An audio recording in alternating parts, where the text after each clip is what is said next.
invade, colonize, settle on places that are not yours, and learn objectively. Those are the natives. We are the whoever's.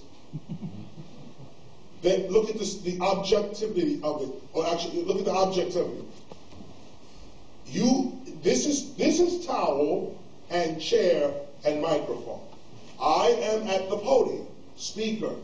I am separate from this in every way, shape, and form.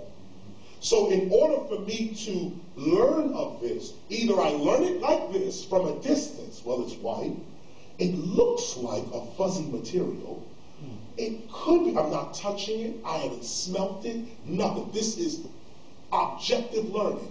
I'm looking at this, and I'm forming my understanding of this based on my observation of it.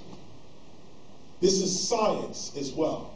Science is an observable. You have to observe nature, and you have to be able to repeat your observations in order for them to be scientifically sound. For something to be science, your objective opinion has to be able to be repeated in nature. This is insane. This is insane that you would base knowing on objectivity. The original way was that, I don't know what it is. Let's find out. But it feels this. He goes over the back. It's this. As a matter of fact, let's eat it. Now we know what it really is. Now, when settlers came and first saw great civilizations in full swing, they were first in awe of it. First, everybody writing their diary. It was in awe of these great civilizations. They came out, they gave us gold. They gave us rubies, pearls, so they just gave it to us. They fed us, they clothed us, then we robbed them. You're not hearing the history. They gave us everything. But that wasn't enough. We had to now go and rob and subjugate the people who are giving you something. Now, those people are now learning public education. Your ancestors got public education. Public education is, you remember how you used to go over to the palm tree? And you used to go up to the palm tree. You used to know how to climb the palm tree, get up there. You knew what coconuts to get, what bananas to get. You knew it all. Now, you don't know any of it. None of it. You are a natural human being. Natural. You are a human. You are natural to the earth. You're created by the earth. But if somebody dropped you in a forest right now, you'd die in 2 days. Scientific, by the way. You have 48 hours to live. Drop any modernized human in a forest, and not a jungle where there's real animals walking around. You've done in 2 hours. In a forest, just a forest. Okay, they got stuff walking around the forest, but you can live in a forest. You can get up in a tree in a forest. There's lakes and streams in a forest. You got 48 hours, maybe 3 days. As a living, breathing human being. This is public school education. It takes your reality and puts it in their world. Yeah. Don't go there yet. Stay plugged.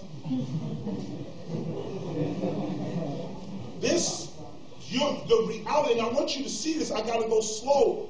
Your reality, what you perceive as what's possible, what is possible for you, your reality is based on colonizers and thieves.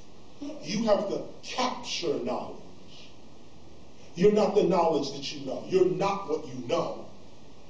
What you know is separate from you, and then there's you. This is public school education. There's no reason for you to know you. You just need to know me. There's no reason for you to know you. Public education, it's you got to know me.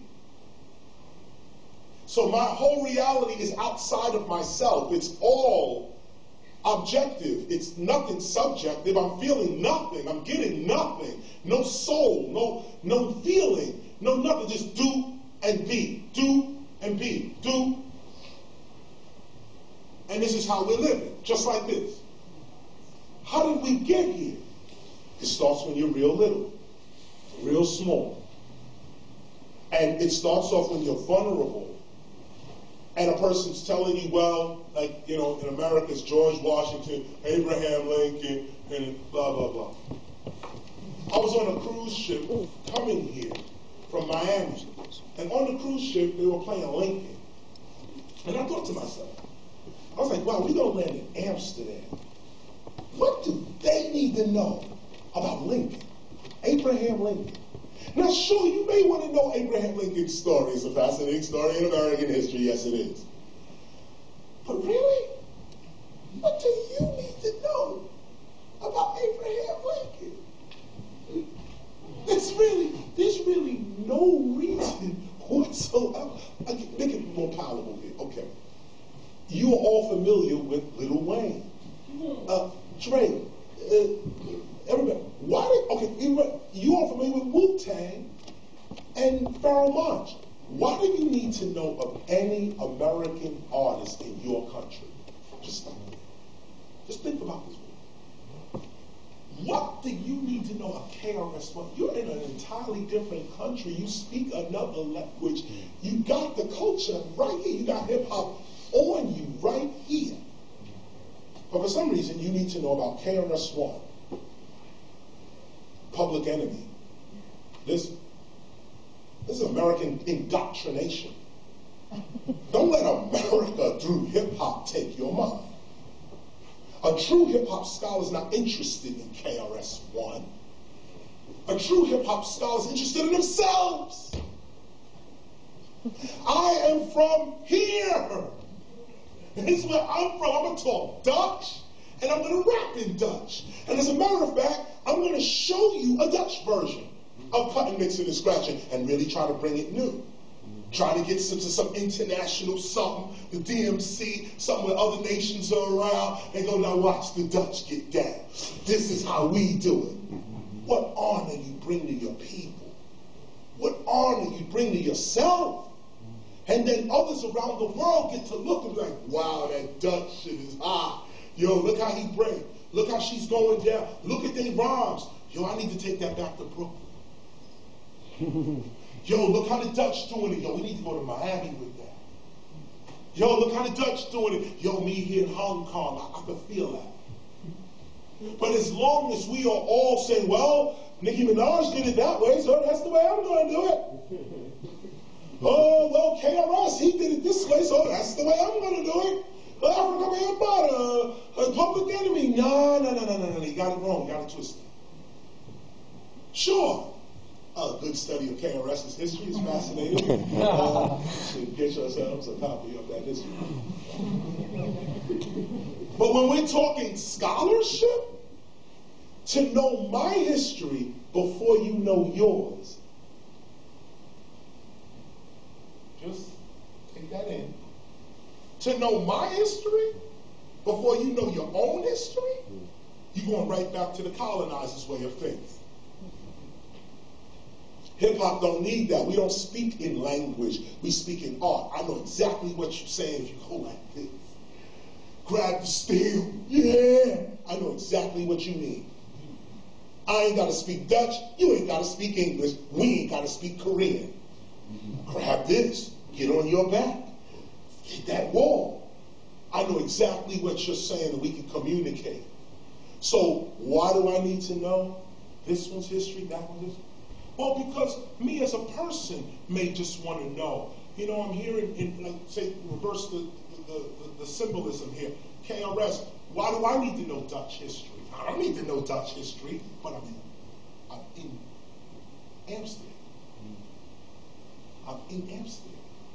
So if I'm in Amsterdam, why wouldn't I just go to the new museum y'all just built 2 weeks ago, slide up in there, and see what people are talking about? This is Dutch history. I like history. I just like history. Me as a person likes history. So when I'm in an area, I want to know what's going on. Hey, this is what happened. This is what's going on. What's the newest knowledge? Things are getting changed. Let me check that out and stay updated. That's me. When you come to America, you may feel the same way. Who knows? But the bottom line with hip-hop is you enter these countries first, knowing who you are. First. I have the courage to be me. And I have the courage to be me all the time. One thing that was aggravating for me up there, looking at the Women in Hip-Hop panel, was that it was mostly in Dutch. The women were speaking in Dutch. Oh, I think that's what it was. And of course, I'm up there like, huh? What did she say? But it makes me, as a scholar, go, what's that word? And what's that word? She keeps saying this word. What's that word? And other Dutch scholars up there are saying, this is what that means. And this is what this is. She just said, and like, now me,